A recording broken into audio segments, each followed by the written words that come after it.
Y el tema es sobre los seguidores de Jesús. ¿Qué significa seguir a Jesús? Porque a veces como humanos complicamos mucho las cosas y nos hacemos bolas, ¿verdad? Nos confundimos.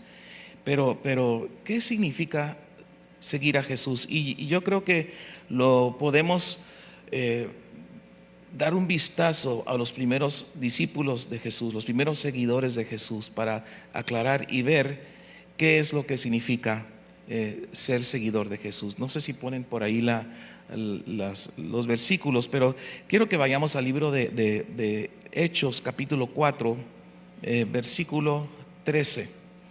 Y aquí está una escena que siempre me ha fascinado, ¿verdad? Lo que ha pasado aquí es que el Espíritu Santo había descendido y la iglesia comenzó, y los primeros discípulos de Jesús comenzaron a tener un impacto tremendo. Y aquí dice: entonces, viendo el denuedo, la valentía, la osadía de Pedro y de Juan, y sabiendo que eran hombres sin letras y del vulgo, o sea, personas que no eran reconocidas por su conocimiento ni por ser sofisticados, eran hombres sencillos, comunes y corrientes, sabiendo que eran hombres sin letras y del vulgo, se maravillaban y les reconocían que habían estado con Jesús. Y les reconocían que habían estado con Jesús. Yo creo que este es el mejor halago que un seguidor de Jesús puede recibir. Imagínate que dijeran de ti y de mí: se nota que has estado con Jesús. Qué tremendo, ¿verdad? Qué tremendo. Bueno, esa es la escena.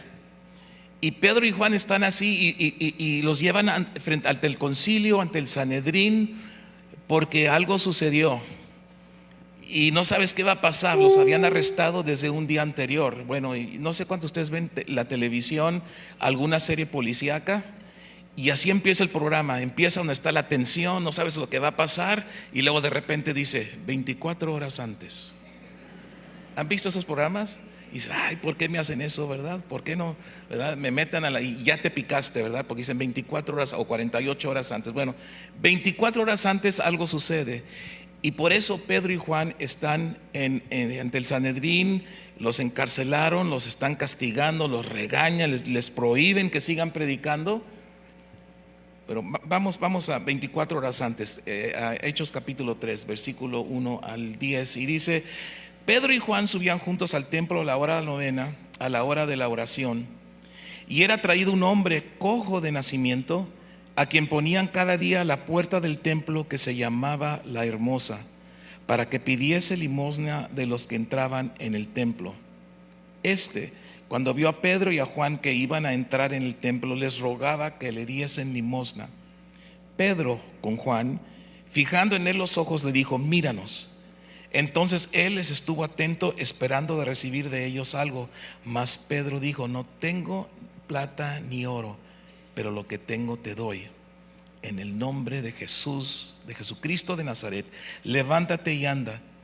Y tomándole por la mano derecha, le levantó, y al momento se le afirmaron los pies y tobillos, y saltando se puso de pie y anduvo y entró con ellos en el templo, andando y saltando y alabando a Dios. Y todo el pueblo le vio andar y alabar a Dios, y le reconocían que era el que se sentaba a pedir limosna a la puerta del templo, La Hermosa. Y se llenaron de asombro y espanto por lo que habían sucedido. Qué tremendo, ¿verdad? Y yo crecí en Tijuana, y en Tijuana el Palacio Municipal estaba en el centro. Ahora uno nuevo, más grande y más moderno. Pero el antiguo, creciendo de niño, mi abuelo a veces me llevaba al palacio porque tenía unos trámites que hacer. Y justo en la entrada al palacio, en la calle Segunda, en el centro de Tijuana, había un cieguito, un ciego que vendía chicles. Y todo el mundo lo conocía, y era tremendo porque aunque era ciego, había desarrollado muy bien sus oídos y sabía cuando alguien agarraba un chicle y le echaba una moneda que no era. Dice, ey, no, que escuché la moneda que me echaste, dame lo que vale el chicle, ¿verdad? Y era famoso, todo el mundo sabía del cieguito que estaba fuera del palacio municipal. Entonces imagínense lo que sucedió en Jerusalén, en el templo, cuando van Pedro y Juan. Es como si alguien ahí en Tijuana hubiera ido y le hubiera dicho, pues no tengo para los chicles, pero en el nombre, imagínense, ¿verdad?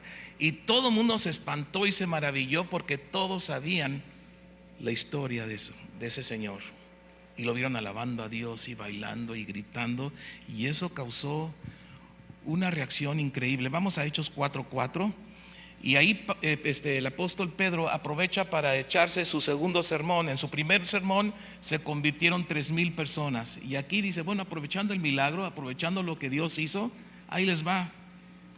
Y les predicó y les habló de Cristo y que se arrepintieran y que se sacaran de eso. Dice, pero muchos de los que habían oído la palabra creyeron, y el número de los varones era como 5,000, solo hombres. No sabemos cuántas mujeres y niños eran, pero es un gentío. Entonces imagínense el problema que eso les ocasionó a los líderes religiosos que querían haber terminado con Jesús, y ahora se levantan estos, ¿no? Y reconocen que habían estado con Jesús. Entonces, ellos fueron los seguidores de Jesús, y nos lleva a la pregunta, ¿qué significa seguir a Jesús? ¿Qué significa ser un discípulo de Jesús? Esa es muy buena pregunta. Yo fui en la primaria a la Escuela Federal Miguel Hidalgo, ahí en Tijuana, y no me acuerdo si fue quinto año o si fue cuarto año, pero estábamos en el recreo, y no sé por qué, hasta me pregunto hoy cómo es que de niños hablamos del tema, pero salió el tema de la religión y de la iglesia. Y comenzaron a hablar ahí éramos como 4 o 5 ahí jugando en el recreo. Oye, ¿y vas a misa? ¿Y a cuál vas? ¿Verdad? Y como yo había crecido en la iglesia, pues hijo de pastor, pues yo no iba a misa, ¿verdad? Yo iba a otra iglesia. Y uno me dijo, dice, entonces tú no eres, ¿verdad? Tú eres cristiano. Dije, sí. Y me dijo, entonces no fumas, no bailas, no tomas, no te ríes, no cuentas chistes, ¿verdad? Como toda una lista de cosas que eran prohibidas, ¿verdad? Y qué chistoso que ellos pensaban que el ser cristiano era cumplir con una listota de cosas que no podíamos hacer.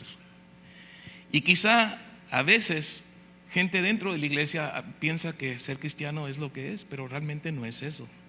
Jesús no dijo, yo vine a traer reglas y reglas en abundancia, ¿verdad que no? Jesús dijo, yo vine a traer vida, y vida en abundancia. Muy diferente, muy diferente.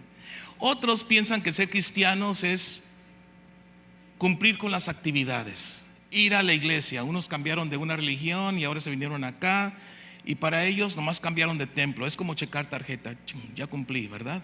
Ya fui a la reunión, ya cumplí. Como si el ser cristiano fuera una actividad. Otros creen quizá que ser cristiano es pues reflejar cierta imagen de espiritualidad, pero el problema con eso es que podemos tener una doble vida, ser de alguna manera en la iglesia y ser de otra manera en la casa, ser de una manera en la iglesia y ser de otra manera en el trabajo, y eso pues tampoco es. Pero algo que me dio mucha risa a mi esposa, a mí, nosotros tenemos 2 hijas, las 2 ya están grandes, ya terminaron la universidad. Mi hija mayor, Rebeca, tenía como 9 años, íbamos en el carro y nosotros servíamos a Dios desde antes de que ellas nacieran. Y mi hija nos preguntó, oye papá, fulanito de tal, ¿es cristiano o es cristiano? Y nos volteamos a ver mi esposo, y yo dije, mira nomás, esta niña ya se dio cuenta. Ya se dio cuenta, ¿verdad? Pero ¿qué significa realmente seguir a Cristo y cuál es la diferencia? Pues vamos a ver la historia del llamamiento de estos 2 hombres, de Pedro y de Juan. Vamos al libro de Mateo capítulo 4, versículo 18 al 22, y aquí encontramos cuando Jesús los llama a seguirle, ¿verdad? Dice, andando Jesús junto al mar de Galilea, vio a 2 hermanos, Simón llamado Pedro y Andrés su hermano, que echaban la red en el mar porque eran pescadores, y les dijo, venid en pos de mí y os haré pescadores de hombres. Ellos entonces, y esto me impresiona, dejando al instante las redes, le siguieron. Pasando de ahí vio a otros dos hermanos, Jacobo hijo de Zebedeo y a Juan su hermano, en la barca con Zebedeo su padre, que remendaban sus redes, y los llamó, y ellos, otra vez esa frase, dejando al instante la barca y a su padre, le siguieron. ¿Qué significa seguir a Jesús? ¿Qué significa ser discípulo de Jesús? Pues otra manera de definir discípulo es la palabra aprendiz. Ahora en nuestros tiempos pues hay universidades, hay un chorro de universidades, hay maestrías, doctorados, postdoctorado, quién sabe tantas cosas, ¿verdad? Y tantas carreras hay hoy que cuando yo fui estudiante ni había. Esta semana justo en la capacitación le pregunté a uno de mis amigos, oye, ¿cómo estás? No, es que mi hijo acaba de una entrevista y parece que le va bien, le va a dar el trabajo. Le dije, ay, felicidades, ¿y qué estudió? Dice, se me olvida el nombre de su profesión, porque es ingeniero, pero no se acordaba en qué, porque hay tantas ingenierías el día de hoy. Pero en los tiempos de Jesús, si tú querías aprender un oficio o un trabajo, te volvías aprendiz. Si querías ser carpintero, eras aprendiz de carpintero. Si querías ser pescador, pues aprendías con un pescador y así, ¿verdad? Y aún en el ambiente espiritual, en las cosas de Dios también eran a través de un aprendiz. Pablo nos habla de que él estudió bajo Gamaliel, ¿verdad? Y pues Gamaliel era toda una eminencia, era un hombre muy reconocido, y que él hubiera escogido a Pablo como aprendiz, y Pablo era también toda una eminencia hasta que se encontró con Cristo y Cristo lo convirtió en su siervo, ¿verdad? Pero lo que tenemos que entender es que si un gran maestro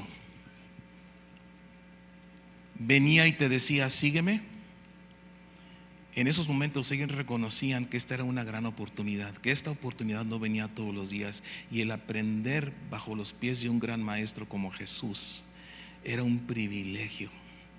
Entonces imagínate estos hombres sencillos, pescadores, comunes y corrientes, y que viene el maestro y le dice, ven y te voy a hacer pescador de hombres. Imagínense, pues claro que al instante dejaron sus redes y le siguieron, ¿verdad?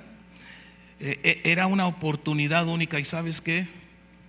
Lo más tremendo es que eso mismo nos dice Jesús a ti y a mí: sígueme. Pero date cuenta de quién nos está invitando. ¿Quién es el que hace la invitación? El Hijo de Dios, Dios mismo, llamándonos a seguirle.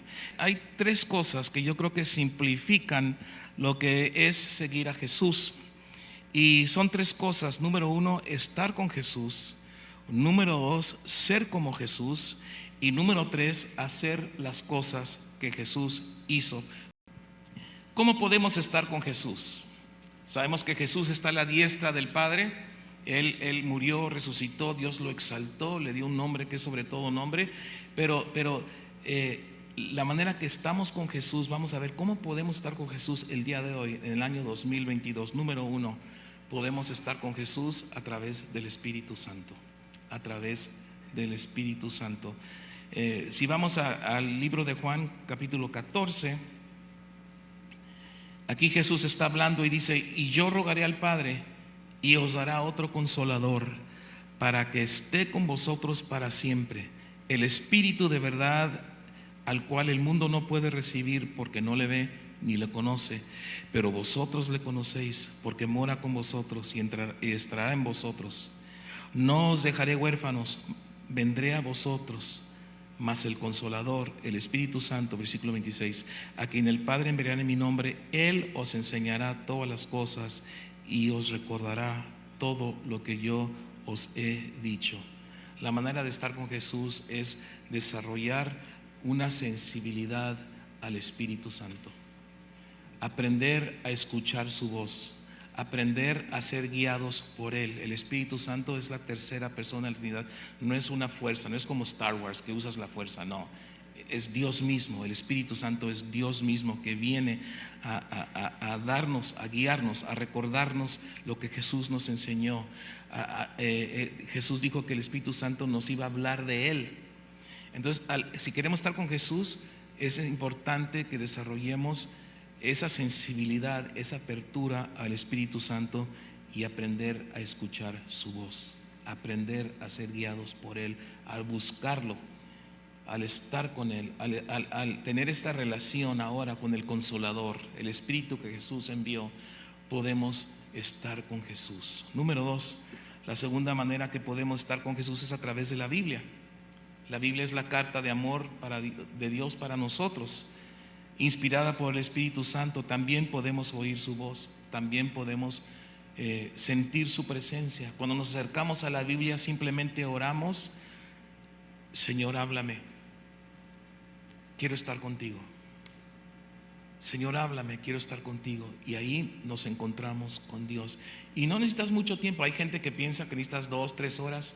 Pues qué bueno si los tuvieras, pero la verdad que si dedicaras nomás 5 minutos o 10 minutos para empezar, luego nos picamos y va creciendo. Pero con eso que empieces y que te encuentres con Dios, que no lo veas como una actividad y checar palomita, ya hice mi actividad, tengo esa costumbre, no, sino que al abrir las Escrituras nos encontremos con Jesús, que estemos con Jesús a través de la Biblia. Hay muchas personas que batallan mucho en la vida cristiana, y si les preguntas, muchos hijos les preguntas: ¿oras? ¿Lees tu Biblia?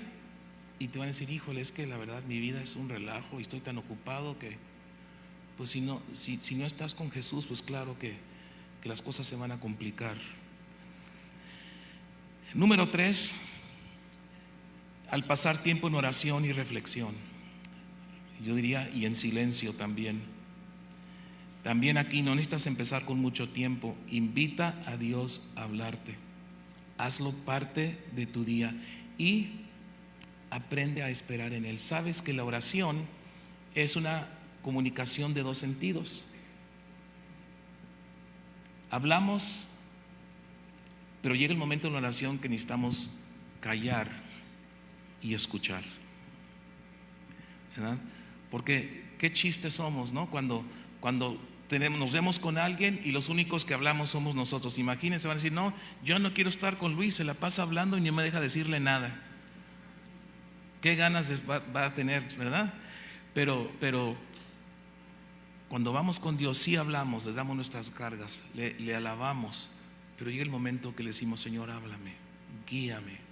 Y en esos momentos, si puedes aquietar tu corazón y desarrollar esa sensibilidad del Espíritu de Dios, Dios te va a hablar. Número 4, reconocer su presencia en nuestra vida durante todo el día. Reconocer su presencia en nuestra vida durante todo el día, en tu casa, en tu trabajo, así en medio del tráfico cuando te están pitando, Dios está contigo también ahí. Cuando te juzgan, cuando te dicen, cuando sufres alguna injusticia, Dios también está ahí. Y cuando lloras, también Dios está ahí. Y cuando algo te va bien, Dios está ahí, ¿verdad? Reconocer su presencia, eso es estar con Jesús. La cosa es que Jesús dijo: yo estaré con vosotros todos los días hasta el fin del mundo, pero no siempre estamos conscientes de su presencia. Pero los discípulos, los verdaderos seguidores de Jesús, que aprenden a estar con Él, son guiados por el Espíritu de Dios, toman tiempo en la palabra, pasan tiempo en oración y practican la presencia de Dios durante todo el día. Estos son algunas de los que le llamamos las disciplinas espirituales, o también se conocen como las prácticas de Jesús. ¿Por qué? Porque Jesús las practicaba. Jesús se iba, si lees los evangelios, Jesús se apartaba de la gente a estar a solas. Jesús se apartaba para orar, ¿verdad? Para reflexionar las prácticas que Jesús nos dio para que podamos seguirlas, ¿verdad? Aprende a alimentarte directamente de Dios. Qué bueno que vienes a la iglesia, porque es muy importante. La Biblia dice que no dejes de reunirte porque hay peligro en estar solo, en aislarte. Es bueno, pero también necesitamos nosotros que comenzar a madurar y a comenzar a alimentarnos. De los bebés pues les dan la botella y luego la papilla, pero llega el momento que el niño tiene que agarrar su tenedor y aprender a comer solito. Nosotros durante la semana tenemos que también agarrar el tenedor y alimentarnos espiritualmente a través de estas 4 cosas, ¿sí?